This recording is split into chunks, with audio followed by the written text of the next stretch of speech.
Salut Alex, comment ça va? Ça va super, toi? Yes, super. Écoute, content de faire ça avec toi. Ça va être intéressant parce que ça fait quelques années que toi, tu es dans le marché de la crypto. Moi, j'ai toujours plus été impliqué dans les stocks puis les devises, mais c'est quand même des marchés qui ont certaines similitudes, là. Exemple, il y a les taux d'intérêt qui continuent de monter aux États-Unis, ce qui affecte beaucoup les stocks puis le prix de l'or parce que ça rend les actifs plus chers à acheter pour les investisseurs étrangers. Parce que souvent, ce qui arrive, c'est que les gros joueurs vont investir dans les marchés. Ils vont faire ça en faisant des prêts en collatéral avec leurs actifs pour investir. Donc, si les taux d'intérêt sont plus élevés, leur coût d'investissement va être plus élevé aussi. Alors, ça va diminuer la demande, puis souvent les prix vont baisser. Mais toi, qui est plus dans le marché là, de la crypto puis du Bitcoin, tu vois-tu un impact similaire, par exemple, ou un peu moins avec ce que la Fed va prendre comme décision aux États-Unis? C'est sûr que je crois que ça a un impact. Moi, étant dans la crypto depuis 2016-2017, au début, on s'entend quand j'ai commencé, je checkais pas vraiment le côté fondamental, ni le côté technique. C'était plus du spéculation long terme. Après Ouais. ça, tu recommences à regarder un petit peu des deux. Je te dirais que côté fondamental, je m'y penche un petit peu moins parce qu'en ce moment, avec la crypto, bon, on s'entend autre que Bitcoin, le reste, ça se trade un petit peu comme des penny stocks. Là. Tout ce qui est altcoins, généralement, ça se trade très bien comme des penny stocks. Donc, oui, ça a un impact. Par contre, moi, au niveau de ma stratégie, je le regarde peu parce que je suis plus un gars de technical qu'un gars de fondamental. Mais c'est sûr qu'au niveau au niveau exemple de tous les taux d'intérêt, tout ça, c'est sûr, ça a un impact. Maintenant, on regarde un petit peu dans les dernières journées, l'or a très, très bien réagi à l'annonce de la guerre et tout ça. Puis on regarde au niveau Bitcoin, il n'y a rien qui s'est passé depuis une semaine. Fait qu'il y a une corrélation, mais il y a des endroits où ce que Bitcoin va juste pas réagir, où ce que Gold va réagir. Fait que c'est là où ce que moi, je suis plus un gars de technique qu'un gars de fondamental. Ouais, c'est ça, ça fait du sens. C'est sûr que la crypto va peut-être des fois un peu moins réagir au niveau fondamental. Il y a peut-être un peu moins de fondamental dans la crypto. Ouais. Ça, c'est un point important, là. On fait cette conversation-là aujourd'hui, mais ce matin, l'or a extrêmement bien réagi, comme tu dis, à la guerre. Mais souvent, toutes les instabilités qu'il va y avoir dans le monde, l'or va prendre énormément de valeur. Puis des fois, je pense, dans les dernières années, là, justement, le Bitcoin, des fois, il a agi un peu en or digital. Donc, il agit un peu comme une safe haven. Puis des fois, il le fait un peu moins, c'est ça? Tu sais, si je regarde un peu, là. Ouais. Ben, moi, je pense que, tu sais, il y a beaucoup des oui-dire que le Bitcoin, c'est une valeur refuge. Moi, je vais contredire ça sur cette vidéo-là en disant qu'en ce moment, je pense que Bitcoin est plus comme un risky asset. Il y en a beaucoup qui disent que c'est une valeur refuge. Je suis d'accord, si on regarde les 9-10 dernières années, Bitcoin, peu importe où tu l'as acheté, tu as été profitable.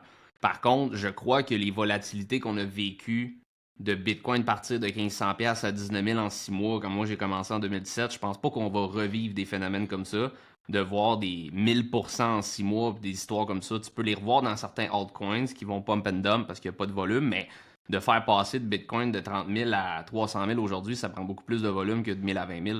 Fait que je pense que oui, c'était une valeur refuge dans le temps où ce que peu importe où tu l'achetais, tu allais être profitable. Maintenant, je pense que de plus en plus, il va gagner de la slash entre parenthèses stabilité ou ce qui va se trader un petit peu plus comme l'or avec plus de volume. Mais de là à dire aujourd'hui que c'est un safe haven, moi je regarde Bitcoin qui est parti de 69 000 au début de l'année à l'année dernière à 15 000. Je me dis, c'est loin d'être un safe haven. Tu comprends? Une drop de 76% comme ça, 75%, c'est loin d'être un safe haven. Fait que je pense qu'en ce moment, Bitcoin se trade beaucoup plus comme un risky asset pour l'instant qu'autre chose.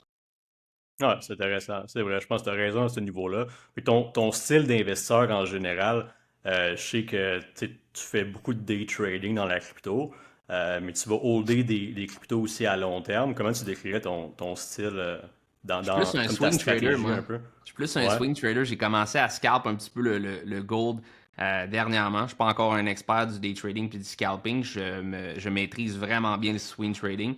J'ai essayé les deux. Moi, j'ai commencé en day trader, puis vraiment faire du scalp. Puis honnêtement, j'ai réalisé que c'était juste pas pour moi, cette volatilité-là de news de ouverture de marché New York, nanana, tout ça. Je l'ai testé dans les débuts quand j'ai commencé, puis j'ai vraiment, ça n'a pas été pour moi. Puis j'ai vraiment aimé le swing où ce que je me positionne. Puis ensuite de ça, ben, ça me permet d'opérer ma business puis qu'est-ce que j'ai à faire à tous les jours sans avoir le stress de faire du in and out, tout ça. Fait que je fais juste me positionner, stop loss, prise de profit. Puis des fois, des trades peuvent durer 1-2 semaines. Comme là, je suis en short sur XRP à à 54 cents, ça fait 2 semaines que je suis dans le trade. T'sais. Fait que juste pas stressé, break-even stop loss, je le laisse rouler jusqu'à 40 cents, c'est mon point de sortie. Fait que moi, ça, c'est mon genre de trading, de plus faire du swing sur des fois des swings qui vont durer 2-3 semaines. Maintenant, ma stratégie, moi, c'est que je vais trader les gros large cap en swing.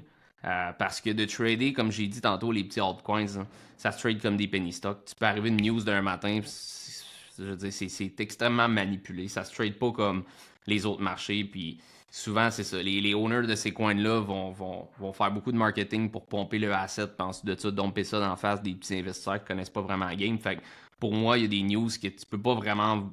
C'est dur à trader des petits altcoins, puis très volatiles. Puis pour moi, avec quelqu'un qui a pas beaucoup de capital, je pense que c'est bien de pouvoir peut-être essayer des choses comme ça parce que justement, tu peux générer plus de pourcentage. Mais quand tu es rendu avec un gros capital, pour moi en ce moment, ce que j'enseigne un petit peu aussi, c'est t'aimes-tu mieux être bon dans plein de sports ou t'es excellent dans un sport? Puis moi, ben, au départ, j'ai essayé d'être bon dans tout. Puis c'est comme ça un petit peu, je me suis planté en scalping à essayer de faire ça avec des petits altcoins.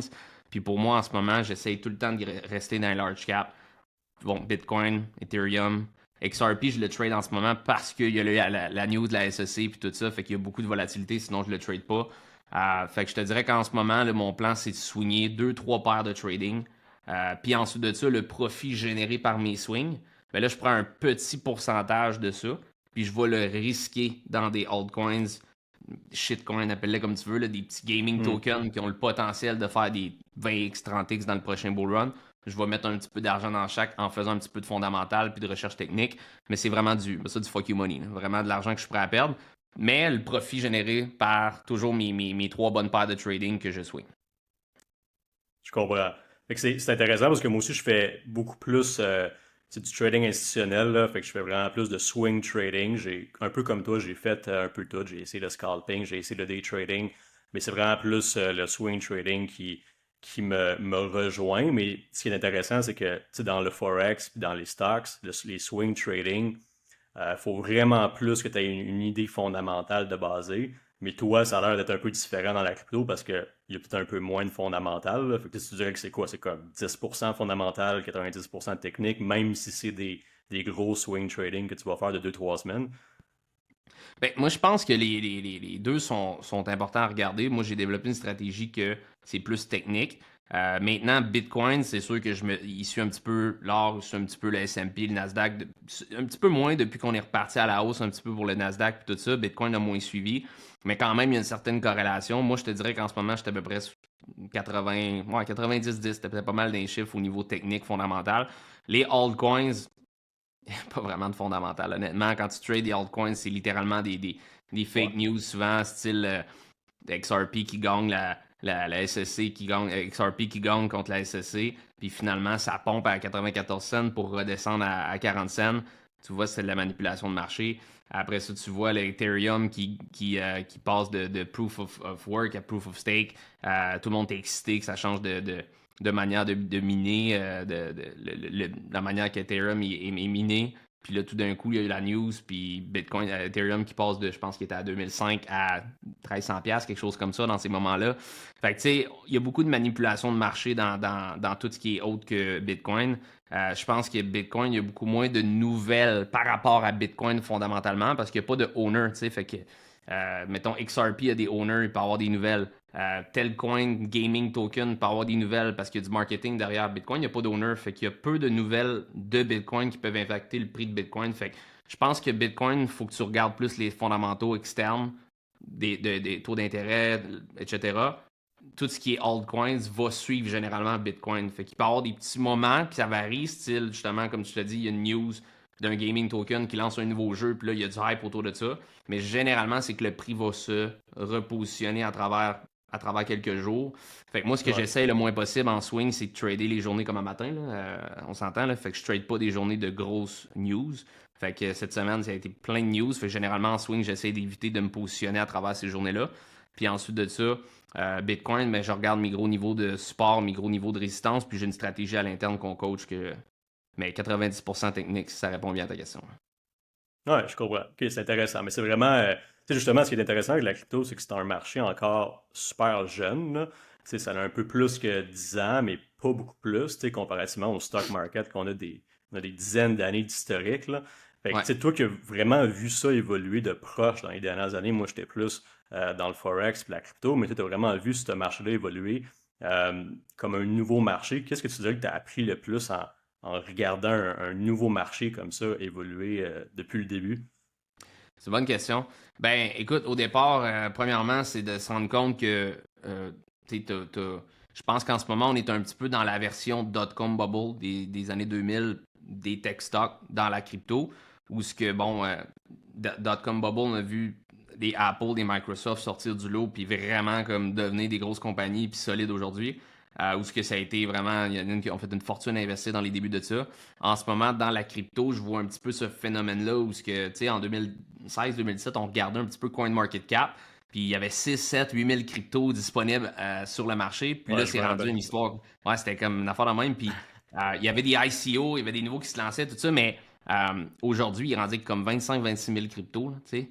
Puis c'est comme rendu des ICO puis des nouvelles cryptos qui se lancent, il y en a constamment. Fait que je pense que qu'est-ce que j'ai appris de ça, c'est vraiment de tout le temps stick aux grosses cryptos qui ont vraiment un impact futur ou ce que c'est correct de vouloir search le quick buck en partant faire des pourcentages sur les altcoins, mais de vraiment comprendre que ceux qui vont être là sur le long terme, c'est qui ont vraiment comme un impact technologique sur notre monde. Puis honnêtement, les vrais cryptos que je crois qui vont être là encore dans 5 à 10 ans, il n'y en a pas beaucoup. T'sais. Fait que, si vous croyez à la technologie de Bitcoin ou quoi que ce soit, ben ça, c'est un. Sans dire que c'est un sure heaven, je pense que c'est pas mal la crypto qu'on va voir encore dans 10 ans qui va être là. Maintenant, toutes les petites cryptos, ça se trade, mais de là à holder des coins comme ça j'ai appris à mes dépens en 2016-2017. J'ai acheté mes premiers bitcoins à 2000, puis après ça, il est monté à 5000, puis je le trouvais cher. Tu sais, dans ce temps-là, tu te dis, tabarouette, il a fait littéralement comme 200%. Fait qu'il est rendu cher à 5000 aujourd'hui. Tu te dis, comme tout le monde rêve d'avoir un Bitcoin à 5000, mais dans ce temps-là, c'est comme aujourd'hui le Bitcoin qui passe de 20 à 50 000. C'est comme la personne, elle veut plus l'acheter à 50, elle attend qu'il retrace ou quoi que ce soit. Bref, moi, c'était ça ma psychologie dans ce temps-là. Fait qu'au lieu d'acheter du Bitcoin à 5000 ou des portions de Bitcoin, j'ai commencé à acheter des petits tokens dans les cents, dans les 2 cents. Puis j'étais comme, ah, ils sont moins chers. Il y a moins de volume. Fait que si ça pompe, ben, Colin, ça va être plus payant, tu sais. Puis au C'est ça. contraire, j'ai mis 500$ dans ce temps-là qui aurait pu être 0,1 Bitcoin dans des affaires de même, qu'aujourd'hui ça vaut 17 cents, 30 cents. Puis je peux même plus le vendre parce que les frais de transfert sont plus chers que ce qui me reste dans le portefeuille, tu sais. Fait que qu'est-ce que j'ai appris, c'est justement contrôler ses émotions, devenir excellent dans un sport qui est Bitcoin au lieu de s'orienter dans 42 coins que tu veux aller chercher le 100x que tu vois sur YouTube. Fait que ça c'est quelque chose que moi ça m'a coûté cher puis qu'aujourd'hui ben j'enseigne puis que je peux mettre en place dans ma stratégie. Fait que ça, puis au niveau aussi fondamental, tu sais, il y a peu de choses qu'on entend parler au niveau des cryptos que c'est réel, tu sais. Si on regarde tout ce qui vaut, toutes les nouvelles, hein, c'est beaucoup de manipulation de marché. Puis je pense que c'est un petit peu la même chose aussi dans le monde traditionnel, mais encore plus dans le monde des cryptos, parce que selon moi, il n'y a pas de régulation, fait que les gens peuvent dire un petit peu n'importe quoi. Puis en plus de ça, si on regarde au niveau le 4-year cycle, bon, tu sais, ça c'est une autre affaire qu'on entend parler souvent. Moi, je suis vraiment curieux de savoir comment va réagir ce 4-year cycle-là, parce que, tu sais, tu regardes, quand t'as un trend, qu'à un moment donné, les gens ils s'habituent puis ça devient trop obvious, c'est là généralement que le trend se casse puis que les gens sont surpris de comme, oh, à chaque 4 ans, Bitcoin pognait un bottom puis là, après ça, il repartait vers un new high, tu sais. Puis C'est là, ça. c'est là que moi, je commence à penser un peu différent de la masse. De tout le monde est habitué d'avoir comme un Fourier cycle de comme, OK, il y a le halving, fait que là, après le halving, le Bitcoin descend là, puis là, il repart à un nouveau high, tout ça. Puis c'est comme, en ce moment, je pense que c'est trop obvious que Bitcoin, à chaque 4 ans, va faire un halving, nouveau high, tout ça.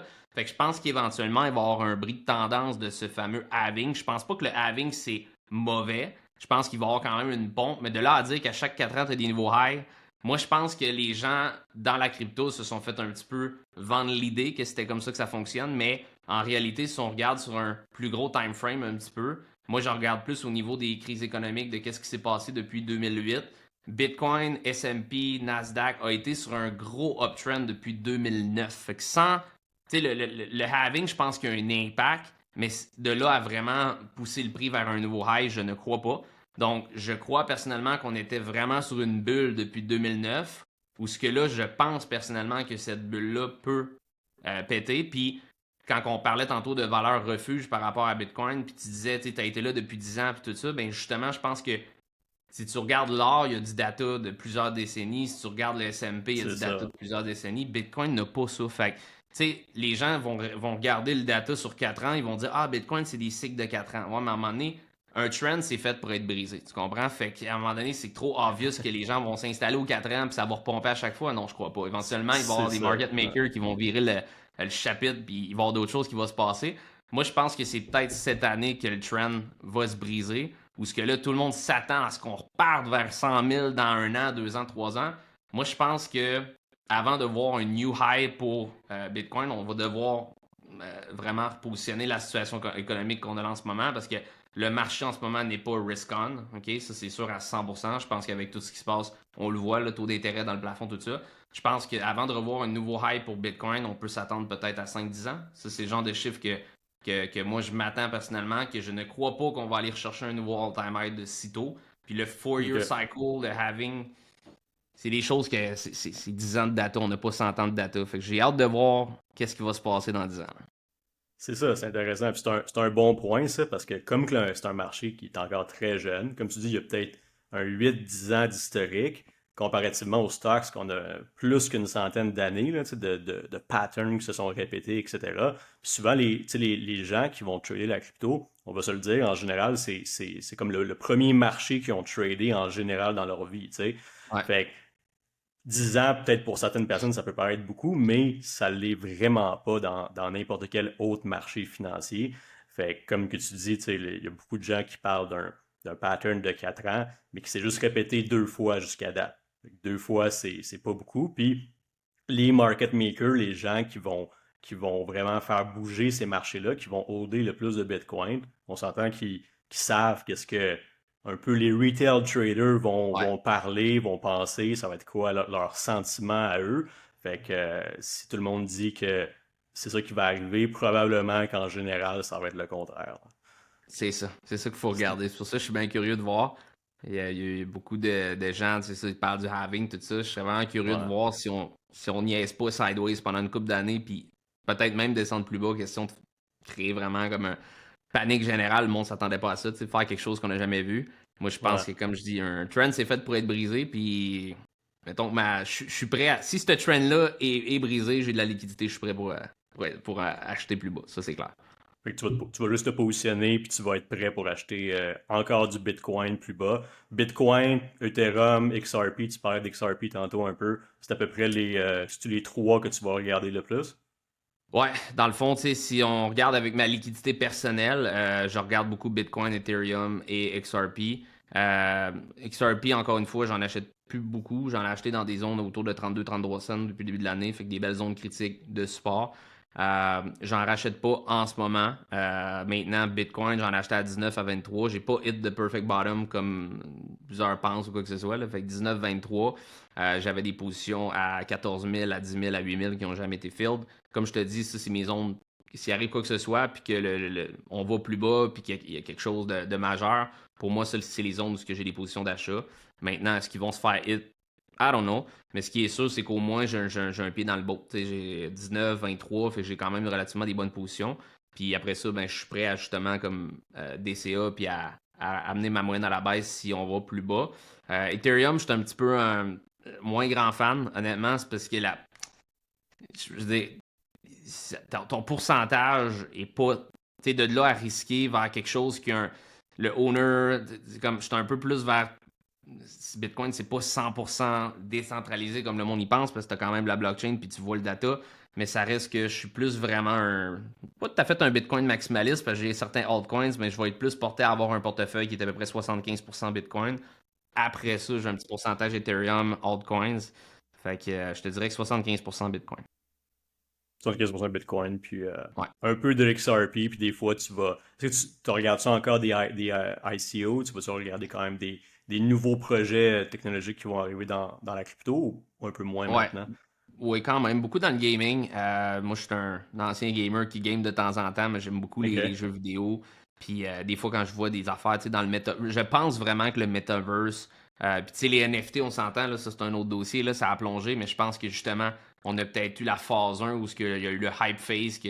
Parce que l'idée Ouais. des NFT, d'avoir de l'art virtuel, tout ça, j'aime l'idée, je trouve ça fucking nice. Puis je pense que dans 10 ans, on va avoir ce phénomène-là. Tu sais, je pense juste qu'avec les photos de Tigre puis Lyon, tout ça à 200 000, je pense que ça a été overhypé. Mais je pense que l'idée derrière ça est bonne. Fait que tout ce qui est metaverse, tout ça, je crois à ça sur le long terme. Fait que je regarde pour me positionner à travers certains tokens, certains coins dans cette sphère-là. Mais jamais plus, jamais avec ma liquidité personnelle. Fait que je trade Bitcoin, je prends un profit, je chunk là-dedans, je mets ça dans le ledger, puis je hold the bag. Puis après ça, ben, let's see, quand on repasse une bull run, voir si je peux pas aller cash in là-dessus. Ça, c'est mon plan. Puis j'ai peut-être un 10% de mon portefeuille qui est envers ces. Je vois ça, en bon français, c'est du fuck you money. Là. Ouais, c'est ça. Écoute, souvent Ouais. dans des projets comme ça, c'est important. Il faut comprendre que 90% de ces projets-là vont être comme du gambling, là, fait que c'est pas du trading. Non. Souvent, les gens qui commencent dans les marchés, ils vont peut-être un peu confondre ce que c'est le trading par rapport à du gambling, mais le gambling, c'est vraiment quelque chose de différent que du trading. Quand tu trades, tu vas pas gambler absolument rien. Il va y avoir une stratégie qui va être prouvée, qui va te rendre profitable sur le court, moyen, long terme. Mais quand tu gambles, ben, c'est vraiment une chance sur deux de tout perdre. Fait Exact. qu'il faut que tu sois prêt à le perdre là, quand que tu fais ces investissements-là. Fait que toi, tu le fais de la bonne manière, là, je pense. Puis aussi avec les NFT, en 2021, il y a eu un immense boom de ça. Je sais pas si tu avais investi un peu là-dedans. Tu dis que tu aimais ça, fait Zéro, que zéro, j'ai non, passé même proche, pas. parce que j'ai vu des amis à moi se lancer. Puis moi, je suis le genre de gars que j'ai fait des erreurs dans le passé de vraiment m'éparpiller dans comme 12 projets en même temps, puis essayer de les faire fonctionner toutes. Puis à un moment donné, je suis venu à l'idée de comme, encore une fois, même métaphore, t'aimes mieux être excellent dans un sport qu'être bon dans plein de sports. Fait que c'est là que j'ai fait, ok, garde, quand il est arrivé 2021, je commençais à bien réussir dans mon trading, tout ça. J'ai dit, OK, je commencerai pas à commencer à apprendre les NFT puis me lancer là-dedans puis tout ça. C'est déjà extrêmement compliqué d'être bon en trading puis de maîtriser une stratégie puis de les émotions externes puis tout ça. J'ai dit, OK, je vais vraiment comme vraiment être bon là-dedans. Puis après ça, au pire, dans un bear market, quand il y a moins de mouvement à trader ou quoi que ce soit, parce que 2021, c'était une très bonne année pour la crypto. J'ai dit là, j'irai regarder un peu de Ouais. fondamental d'NFT, j'irai me former, tout ça. Puis finalement, ben, honnêtement, j'ai perdu l'intérêt littéralement de me former là-dedans. Fait que Ça l'a j'ai pas. tombé avant que tu aies de Ouais, c'est ça. l'intérêt vraiment pour ça. Puis Là. est-ce qu'en ce moment, ça pourrait être intéressant? Écoute, c'est comme la crypto, tout a tombé. Maintenant, je pense qu'il faut que tu choisisses tes batailles. Puis j'ai pas vraiment d'intérêt en ce moment. Ouais, non, écoute, ça fait du sens, là. Tu sais, t'es bon dans une stratégie ou dans un certain marché. Pourquoi aller trop t'éparpiller? Ça, c'est souvent aussi une erreur que même, je pense autant toi que moi, on a fait au début, là. Tu sais, moi, j'ai commencé beaucoup à trader le Forex. J'ai commencé dans les stocks, mais après ça, je me suis intéressé beaucoup au Forex. Puis la manière, je me rendais compte que j'avais quasiment une dizaine de paires que je regardais dans le Forex. Puis c'est un peu la même manière dans la crypto, là. Tu sais, ça va juste t'éparpiller trop. Puis tu vas pas nécessairement devenir profitable là, à 100% juste en faisant ça. Fait que t'es mieux de comme, soit juste prendre une paire, soit juste prendre une crypto, puis devenir vraiment bon là-dedans. Puis après ça, ben, continuer à développer ta stratégie au lieu d'essayer d'aller chercher des opportunités partout. Là. Absolument. Je pense que c'est ça qu'on apprend sur le long terme là, quand On on apprend la apprend à dure au trader début, dans là, les marchés. mais Ouais, c'est ça, on l'apprend avec une certaine difficulté au début, mais je pense que c'est la manière de faire. ben, je pense qu'il y a une phrase à un moment donné que j'avais adorée qui dit tu sais, j'écoute, il y a certaines personnes que j'écoute, mettons, online, puis il y a une phrase à un moment donné, c'est ça qui m'a vraiment marqué, c'est ne pas trader, c'est trader, tu sais. Parce que moi, tu sais, dans ma tête, quand tu commences à trader, C'est vrai. généralement, tu veux tout le temps trader. Tu comprends? Tu veux tout le temps être dans une position, tu veux rentrer, tu veux prendre tes profits, tu veux jamais manquer un petit pourcentage de downside, upside, peu importe. Puis, à un moment donné, c'est la raison pourquoi j'avais 42 paires de trading dans mes favoris de Binance, mettons, c'est que je C'est voyais que ça. Bitcoin il était plate puis il tradait sideways. Fait que là, au lieu de juste faire OK, il n'y a pas d'opportunité, on ferme tout ça, bon, on revient demain, ben là, je chassais mes trades, tu comprends? Puis là, j'allais chercher la paire qui avait monté de 20%, puis j'essayais de la shorter, puis là, je me faisais short squeeze dans le plafond, puis là, j'étais comme fuck, tu sais, puis après ça, over leverage, puis là, tu te rattrapes. Puis bref, j'ai toutes ces erreurs-là. Puis aujourd'hui, tu sais, ma mentalité, c'est plus comme un chasseur. C'est de même que je l'enseigne à mes élèves, j'ai tout le temps. Tu sais, un chasseur, si tu vas dans la forêt, puis t'es avec ton gun, puis tu cours, puis tu cries chevreuil, puis tu chasses ton chevreuil, tu cours après ton chevreuil. J'ai dit, le chevreuil, il viendra pas à tes pieds, puis tire-moi, là, il va s'en aller, tu sais. Fait C'est que ça. généralement, les gens qui chassent le trade, c'est le même phénomène. Ils finissent par pas rien chasser, tu sais, ils se font avoir. Puis le chasseur optimal dans sa stratégie, ben, il installe des pommes, il s'installe dans sa cache, puis il attend sa zone de support, il attend sa zone de résistance. puis il peut juste piquer un petit somme, puis après ça, il se met des alertes, puis oh, ok, j'ai entendu le chevreuil ou je suis prêt, là, je m'installe, puis je snipe, tu sais. Ouais. Puis c'est un peu la métaphore que moi, je travaille beaucoup avec des histoires pour être capable de coacher. Puis moi, pour moi, ça a été l'histoire qui a été le plus représentative de pourquoi j'ai fail quand j'ai commencé en tant que trader. Puis pourquoi aujourd'hui je suis capable d'être profitable et de bien réussir là-dedans. Puis encore une fois, je suis pas le meilleur sur la planète. Il y en a des meilleurs que moi. Puis je suis du monde qui sont meilleurs que moi. Mais c'est des petits éléments comme ça qui m'ont aidé à arrêter de faire des niaiseries puis développer ma stratégie. Super. Ça, c'est un très bon conseil, je pense, pour surtout quand tu commences. Tu as l'impression que tu vois une opportunité, tu vois des dizaines d'opportunités, tu as l'impression que tu as perdu de l'argent physiquement, là, alors que Ouais. il va tout le temps en avoir des opportunités partout. Il ne faut jamais que tu aies l'impression que tu as perdu de l'argent.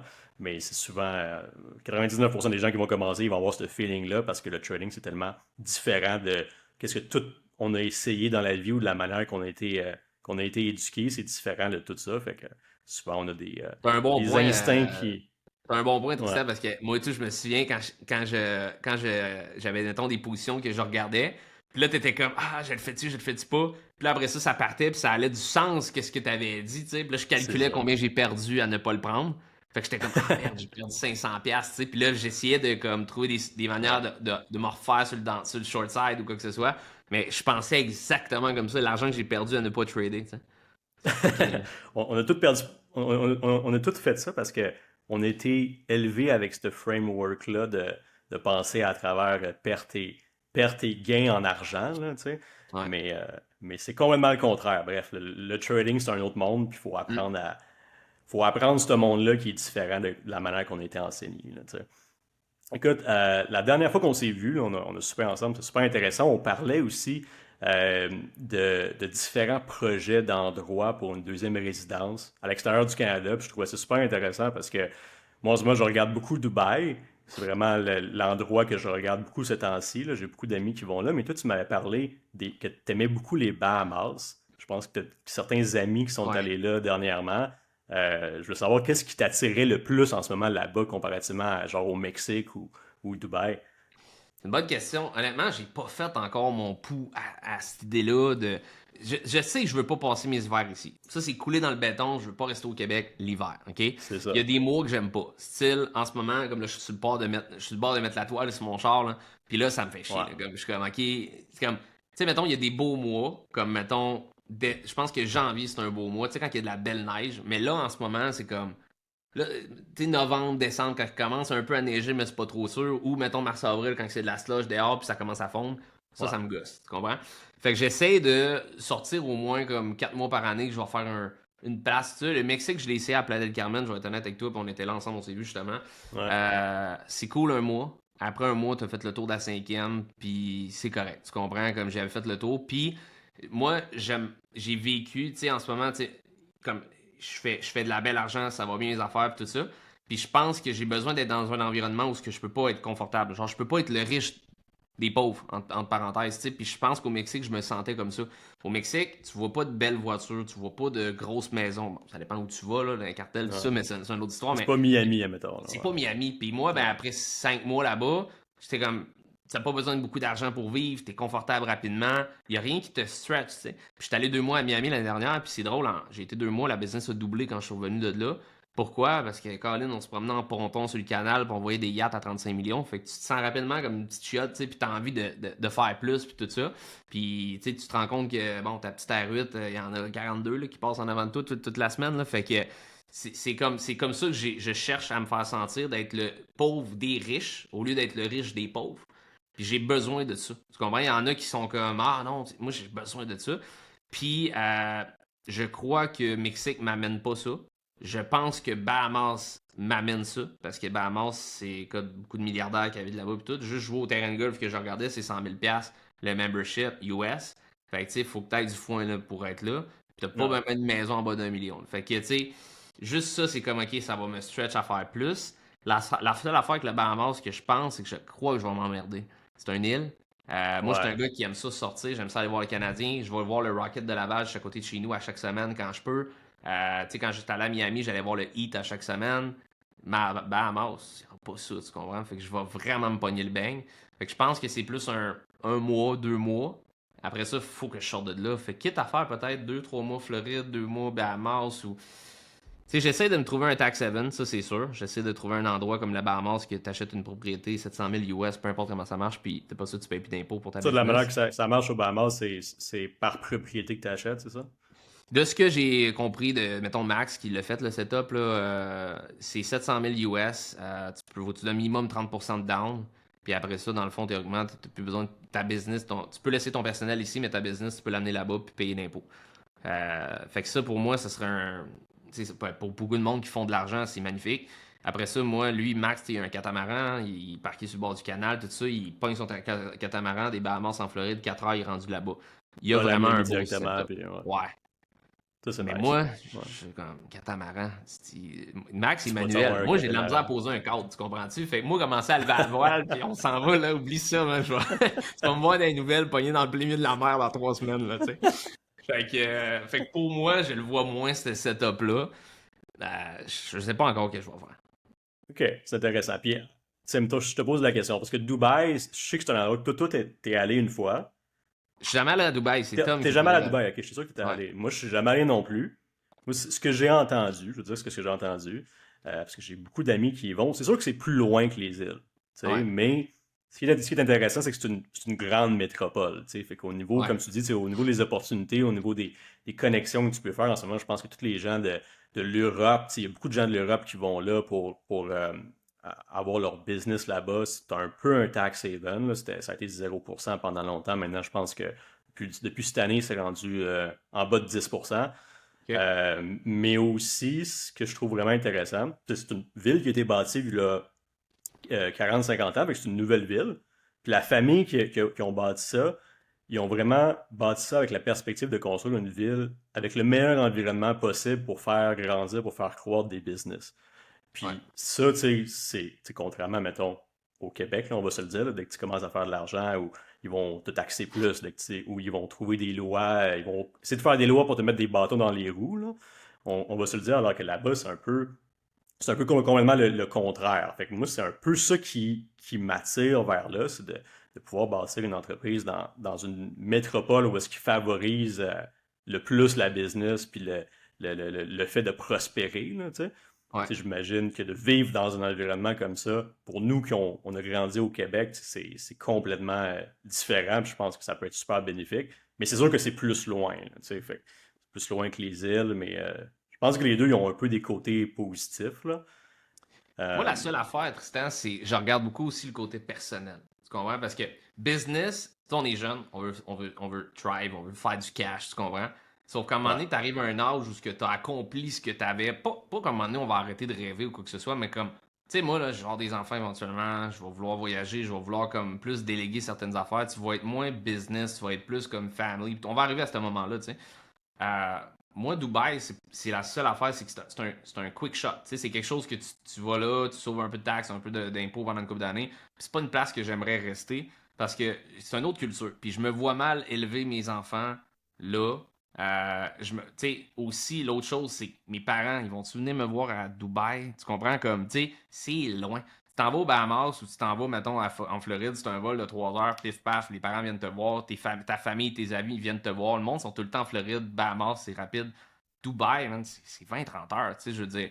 C'est ça, 20 heures d'avion, on a fait de même? C'est 15 heures. Mais c'est vrai que c'est 15 plus heures. loin, là. C'est plus Fait que, loin. tu sais, Moi, je ferais mettons peut-être 15 6 mois, heures, 6 mois, mais je ferais pas 100% de mon année là, mais peut-être. c'est ça. C'est sûr que Fait je que, tu sais, moi, reviendrai à je sais. Montréal, là. Je reviendrai à C'est Montréal. ça, tu sais, je sais que mes amis, ils viendront pas me voir à Dubaï. Mes parents, ils ont de la misère Ah à ouais. venir me voir à Montréal. Prendre une fin de semaine de vacances, venir à Dubaï, ça se fait pas. C'est vrai, tes Fait que, tu parents sais, sont encore en Beauce, hein, c'est ça? ouais, c'est ça. Mes parents viennent de la Ok. Beauce, puis tu sais, c'est pas des grands voyageurs. Tu sais, si j'habitais en Ouais. Floride, ils viendraient une fois par année, mais 2 fois par année peut-être, un week-end, ça se fait, tu sais, in and out. Mais de là à faire Dubaï, ils le feraient pas, je sais, tu sais, c'est comme, c'est vraiment pas, là, tu sais. Fait que ça, c'est une affaire où ce que ça me gosse, tu comprends? Puis encore une fois, j'aime, tu sais, j'ai été au Mexique pendant 5 mois, puis il y a des moments que j'étais avec des amis, puis il y a d'autres moments que j'étais tout seul, puis comme, c'est correct, des fois j'aime ça être seul, mais comme en Floride, je sais que je vais tout le temps avoir du monde. Tu comprends? Comme je sais que j'ai des amis qui sont là, j'ai Tom, Julien Bournival qui sont là, tu sais, une couple de boys que mettons qu'on a envie de se faire un barbecue le vendredi, il y a une clique de boys, on peut se rassembler, tout ça. À Dubaï, je vais être obligé de me refaire des. Pas que j'ai peur de me refaire des nouveaux amis, mais comme j'ai des amis qui sont là en Floride, puis je me dis, tu sais, Floride, c'est pas un tax haven, mais comme, t'as aussi le bon côté de Dubaï. Tu sais, moi, pour moi, qu'est-ce que je regarde, c'est l'environnement. Est-ce que si ça repète, qu'est-ce qu'on sait qui pourrait péter? Floride, c'est une belle destination, mais c'est sûr que, regarde, ça a montré la première fois que le monde sont prêts à se battre. Fait que pour moi, Ouais. oui. Après ça, le côté taxe, est-ce que pour moi, de payer un peu de taxe, VS, pas en payer du tout, qu'est-ce que je value? C'est plus le style de vie over l'argent. Fait que Floride. Après ça, j'aime beaucoup le fait que tu t'en vas en Floride, t'as tout. Tu comprends? Comme, tu peux aller voir une game de foot, les Dolphins, tu peux aller voir une game de basket, le Heat, les Panthers de la Floride. T'as tout pour moi. Comme, je l'ai vécu 2 mois, c'est wow, partout ce que tu vas. T'as du beau monde, le monde sont sharp.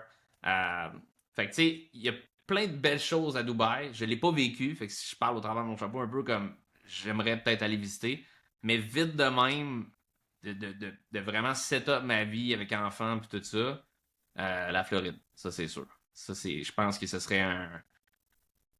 Ouais, je pense que Ouais. la Écoute, je Floride. te comprends là-dessus. Là. Je suis encore beaucoup all-in sur la Floride. Là. J'ai passé les 2 derniers hivers là, puis Miami, puis ça, c'est une de mes villes préférées. Là encore là, tu sais, Dubaï, je fais juste comme, tu sais, je pense un Ouais, peu à voix haute avec les échos que j'ai eus parce que j'ai peut-être un peu plus d'amis qui y vont là que toi. Tu sais, je pense ouais. que tes amis ils vont plus en Floride, mais la Floride reste dans mon Il cœur. faut Là. l'essayer, hein. C'est Exact, comme, tu il faut, sais. c'est juste, exactement, il faut juste l'essayer. Ouais, Mais probablement qu'on va se voir en Floride cette année, là, ça c'est sûr. ouais. Mais tu sais, juste si on parle sur un terme de time frame, faire un move de même un peu plus pour ta business, tu penserais que faire ça dans combien de temps, genre 2024, 2025? Ouais, bientôt, on en parlait. Ouais, Je n'ai parlé avec ma conjointe là, souvent. Là, fait que c'est sûr, c'est pas un. Tu sais, Floride, mettons que si c'était.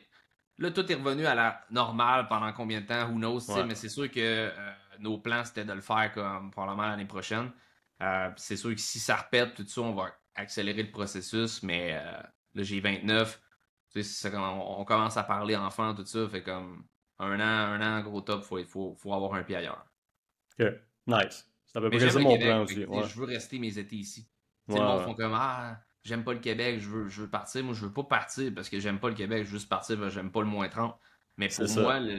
moi, mai à septembre, pour moi, comme je C'est le magnifique, passerais bien. Montréal, l'été, là. Magnifique, là, c'est incroyable. C'est Là. une des meilleures places au monde, je suis très d'accord Ouais, avec toi, là. Ouais. T'as le Grand Prix, t'as tous les événements qu'il y a à Montréal. Tout habite, tout est plus à Laval. Moi, je suis vraiment au centre-ville, puis ce que j'ai ouais, vécu les dernières années, c'est incroyable, là. Je vais tout le temps avoir Montréal dans mon cœur, là, ah ouais, pour absolument. ça. Ouais. Écoute, t'as commencé l'Université de la crypto, il y a environ un an, là, qui est une académie qui veulent, en fait, qui va aider les gens à commencer en crypto, vraiment là, à la base. Je pense que tu as eu un super bon succès là, dans la dernière année avec ça. Si je te pose la question, tu vois ça où en 2024? Ce serait quoi tes projets pour la deuxième année avec ça? C'est une bonne question. Tu sais, ça a été lancé d'une idée avec un ancien associé que, tu sais, moi, j'étais bon en vente, j'étais bon en marketing, tout ça. Ouais. Fait que lui, ils ont devrait lancer de quoi en crypto. On est bon là-dedans. Puis il n'y a personne qui a osé le faire vraiment, de bâtir un vrai cours de crypto, tu sais.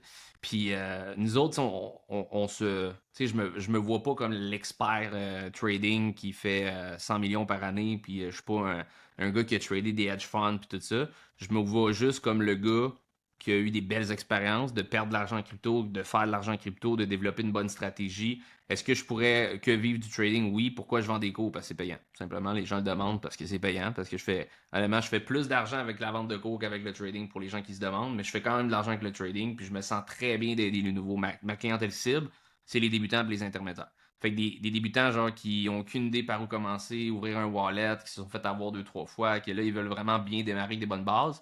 Puis après ça, les gens qui commencent à trader, qui sont pas trop profitables, qui n'ont pas de stratégie, puis que ça leur prend ça leur prend un plan, ça c'est Ouais. ma clientèle cible. Quelqu'un qui trade depuis, mettons, comme toi, là, des années, comme je suis pas le mentor cible, mettons, que tu vas aller chercher. Par contre, débutant intermédiaire, ces gens-là, mettons, je suis convaincu qu'on a la meilleure académie vraiment dans le marché francophone pour les gens qui veulent se développer une stratégie de trading en swing, puis en crypto, comme A1. Avec tout ce qu'on a bâti, c'est complètement débile, puis on est rendu comme. On approche le 500 étudiants en un an. Fait que ça, c'est magnifique. Puis, on a une formation de démarrage gratuite aussi, qu'on a 6000 membres qui ont passé au travers. Fait que ça, c'est complètement débile.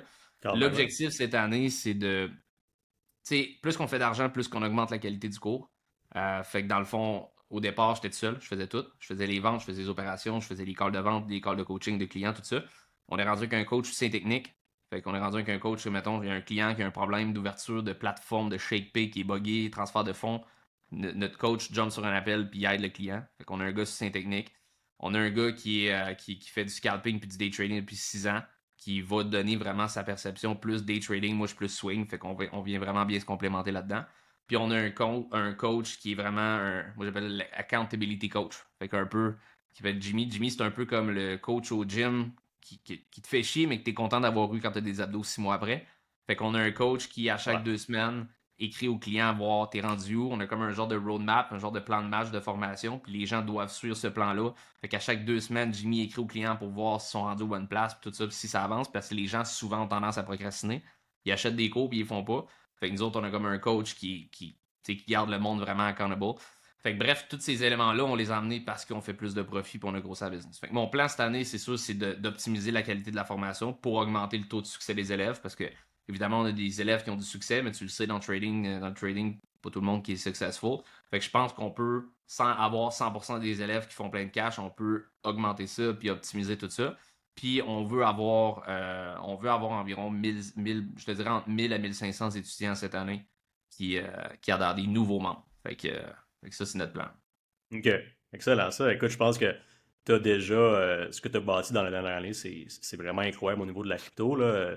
Je parle à beaucoup de gens qui sont impliqués dans la crypto, puis je pense qu'ils ont toutes des bonnes choses à dire de toi, puis à l'académie que tu as faite. Fait que félicitations pour ça. Écoute, je pense que il ne reste pas beaucoup de temps, mais si je te pose une dernière question, Bitcoin, prédiction pour la fin de l'année, ça s'en va où selon toi?